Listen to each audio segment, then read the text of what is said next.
आदाब, नमस्कार। QNS TV आप सभी का स्वागत करता है और मैं हूं आंचल मिस्कीन। चलिए दोस्तों, आज की पेशकश की शुरुआत करते हैं। दोस्तों, जैसे कि सब जानते ही हैं कि रमजान का पाक महीना चल रहा है और इस समय हर तरफ के माहौल में इबादत की खुशबू है।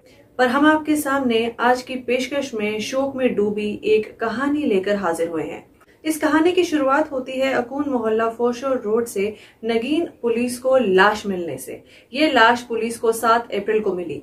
लाश को डल से निकालने के बाद SDPO ज़कूरा, DSP शौकत अहमद डार और SHO नगीन इंस्पेक्टर लतीफ की अध्यक्षता में पुलिस की एक टीम ने इन्वेस्टिगेशन शुरू की और इस इन्वेस्टिगेशन में बरामद की हुई लाश को सौरा के रहने वाले खुर्शीद अहमद टोटा के नाम से आइडेंटिफाई किया गया। फिर ये जानने के लिए कि आखिर ऐसा क्या हुआ कि खुर्शीद अहमद टोटा की लाश डल से मिली, पुलिस ने अपनी इन्वेस्टिगेशन के लिए technical analysis, CCTV camera footage, witness और एविडेंसेस का सहारा लिया और इसी के बिना पर पुलिस के आगे सारा मसला साफ हो गया। खासकर फोरेंसिक रिपोर्ट में ये बात सामने आई कि जो लाश बरामद की गई यानी खुर्शीद अहमद टोटा ने सुसाइड नहीं किया था, बल्कि ये सारा मसला मर्डर का था, क्योंकि प्रिलिमिनरी मेडिकल रिपोर्ट्स और गले के पास से मिले निशान से ये बात साफ हुई कि पहले उस व्यक्ति का गला घोंटा गया, फिर उसके बाद उसे डल में फेंका गया था।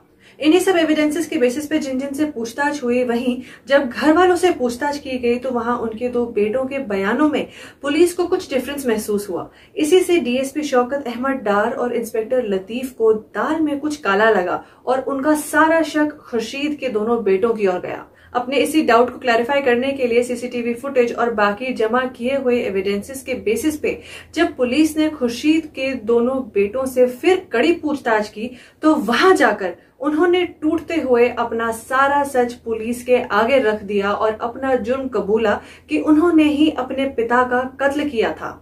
अपने बयान में उन दोनों कातिल बेटों ने सारा किस्सा सुनाते हुए बताया कि 5 अप्रैल को जब खुर्शीद अहमद टोटा नमाज पढ़कर घर वापस आए तो मौके की ताक में बैठे हुए दोनों बेटों ने चुपके से अपने पिता को धर दबोचा और वहीं पास में रखे स्कार्फ को सरकाकर अपने हाथ में लिया और उसी से अपने पिता के गले में लपेट लिया और उसी का फंदा बनाकर उनका गला दबा दिया। बहुत देर तक झटपटाने के बाद आखिरकार खुर्शीद अहमद टोटा ने अपना दम तोड़ दिया। अब यहाँ अपने पिता को मारने के बाद सारा मसला ये था कि आखिर अब इस लाश को ठिकाने कैसे लगाया जाए, क्योंकि उनकी I-20 कार पड़ोस में लगी हुई थी। इसका मतलब ये साफ था कि उन्हें सुबह होने का इंतजार करना था। उसके लिए उन्होंने अपने पिता की लाश को एक पूरी रात कमरे में बंद करके छुपाए रखा। दरिंदे जैसी नीयत चाहिए ऐसा करने के लिए। फिर 6 अप्रैल की सुबह उन दोनों बेटों ने जाकर पड़ोस में लगी अपनी I-20 कार निकाली और पूरी प्लानिंग के साथ और बराबर मौका देखकर लाश को गाड़ी में डाला और फिर ले जाकर डल में फेंक दिया। जब इस खूनी करतूत के पीछे का कारण पूछा तो उनका कहना था कि प्रॉपर्टी के झगड़े के कारण ही उन्होंने अपने पिता खुर्शीद अहमद टोटा को रास्ते से हटाने का प्लान बनाया। दोस्तों, यही प्रॉपर्टी वजह बनी कि 2 बेटों ने अपने पिता की जान ले ली और बाप और बेटे के बीच की इज्जत और लिहाज के रिश्ते को तार तार कर दिया। यहाँ ये केस सॉल्व करने के लिए वाकई में DSP शौकत अहमद डार, इंस्पेक्टर लतीफ और उनकी पूरी टीम की सोच और सूझबूझ की दाद देनी होगी। उन्होंने अगर खुर्शीद अहमद टोटा के बेटों के बयान में छुपे झूठ को पकड़ा नहीं होता तो आज दोनों मुजरिम जेलों में बंद नहीं होते, बल्कि खुलेआम बेखौफ घूम रहे होते।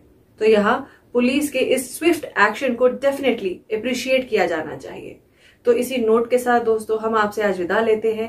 हम फिर हाजिर होंगे आप सभी के सामने किसी और केस के साथ या किसी ऐसी ही रिपोर्ट के साथ। तब तक के लिए आप बाकी खबरों के लिए बने रहिए QNS टीवी के साथ और मुझे दीजिए इजाजत। नमस्कार।